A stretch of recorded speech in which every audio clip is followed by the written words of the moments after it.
एक 80 वर्षीय व्यक्ति अपने 45 वर्षीय उच्च शिक्षित बेटे के साथ अपने घर में सोफे पर बैठा था।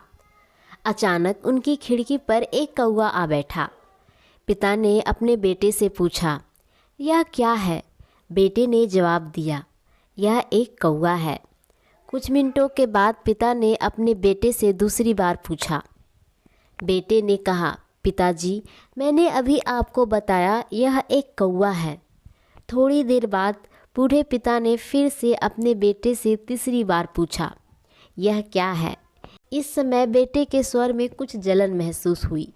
तब उसने अपने पिता से झुंझलाते हुए बोला, यह एक कौवा है, एक कौवा। थोड़ी देर बाद पिता ने फिर से अपने बेटे से चौथी बार पूछा, यह क्या है? इस बार बेटा अपने पिता पर चिल्लाया, आप मुझसे बार बार एक ही सवाल क्यों पूछते रहते हैं? हालांकि मैंने आपको कई बार बता चुका हूँ कि यह एक कौवा है। थोड़ी देर बाद पिता अपने कमरे में गए और एक पुरानी डायरी लेकर वापस आए, जिसे उन्होंने अपने बेटे के जन्म के बाद बनवाए रखा था। एक पेज खोलने पर उन्होंने अपने बेटे को उस पेज को पढ़ने के लिए कहा। जब बेटे ने उसे पढ़ा तो निम्नलिखित शब्द डायरी में लिखे गए थे, आज मेरा 3 साल का बेटा सोफे पर मेरे साथ बैठा था। जब खिड़की पर एक कौवा बैठा था, मेरे बेटे ने मुझसे 23 बार पूछा कि यह क्या है, और मैंने उसे 23 बार जवाब दिया कि यह एक कौवा था। मैंने उसे हर बार प्यार से गले लगाया और उसने मुझसे 23 बार फिर से वही सवाल पूछा। मुझे इस बात से बिल्कुल भी चिढ़ नहीं हुई। मैंने अपने मासूम बच्चे के लिए प्यार महसूस किया, जबकि छोटे बच्चे ने उससे 23 बार यह सवाल पूछा था।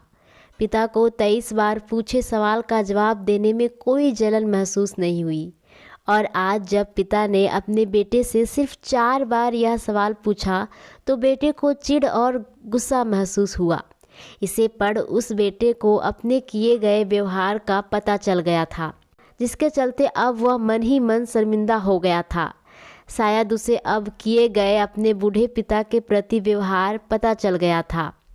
इसीलिए यदि आपके माता पिता जब बूढ़े होते हैं तो उन्हें ना तो पीछे छोड़े और ना ही उन्हें एक बोझ के रूप में देखे, बल्कि उनके साथ दयालु शब्द बोले, शांत, आज्ञाकारी, विनम्र उनके प्रति दयालु बने, अपने माता पिता के प्रति विचारशील रहें।